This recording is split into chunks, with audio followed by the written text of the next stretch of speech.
Дали сте слушнале за Беким Максути? Не. Не го знам кој. Заменици министри? Александар Бајдевски? Не ми се познати. Дејан Павлевски, Ѓонул Бајрактар, Садик Бекири, Беким Максути, Александар Бајдевски. Може би овие имиња се непознати за граѓаните, но тие месечно земаат плата од 60 до 70.000 денари и им се заменици на актуелните министри во владата. Постоењето на заменици министри се актуализира откако заменикот на Венко Филипче, Асим Муса, поднесе оставка по објавеното видео на кое се гледа како зема пари од новинар кој се представува како пациент за да закаже операција. Дури по овој настан, поголем број граѓани го дознаа името на заменик министерот, кој не се прослави со многу проекти и настапи во јавноста, а беше избран пред повеќе од една година. А не е само тој. Од замениците министри ретко се гледа отчетот за сработеното, уште поретко се појавуваат во јавност да изразат став по одредени прашања од нивниот сектор, па оттаму ни граѓаните не може да дадат оценка за нивната работа. Од 15 на заменици министри, граѓаните кои ги анкетиравме знаеа само еден.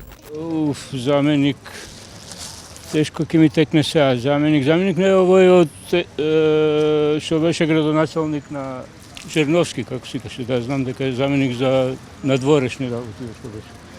Друг не ми текне стварно сега. Не знам, и не се бавам со политика. Не ме ни интересираат. Работали ги како медици, ништо не знам. Не. Знам, ја немам време за тоа, деца. Не се занимавам со нив, не знам. За заменици тешко, да бидам искрен, да ви кажам.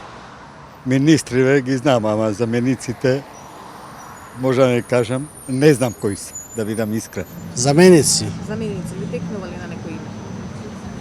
Заменици не ми текина, не знам се заменици. Баш заменици не знам, ама министри знам од телевизија, иначе. Вака. Не знам.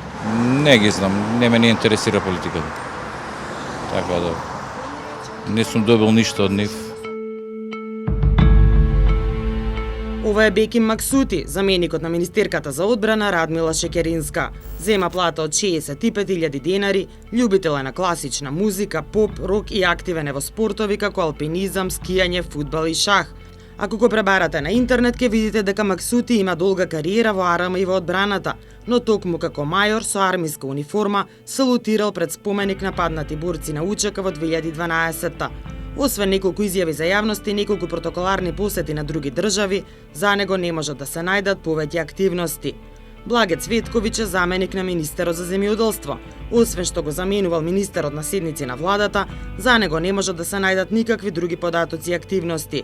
Ја отворил манифестацијата Пчеларски саем, а говорил на изборот на најуспешни во областа на земјоделството и на денот на одгледувачи на овци. Ѓонул Бајрактар, кој бил професор по математика како заменик на министерката за труд и социјална политика Мила Царовска, има присуствувано на неколку настани, а на пресконференција демантираше дека бил присутен вечерта при упадот во собранието на 27 април. За граѓаните, овие имиња не значат ништо. Дали ви значи нешто името Беким Максути? Не. А Александар Бајдевски? Не. Ѓонул Бајрактар? А Садик Бекири? Не, ја само како вчера некој да ја оставка, така?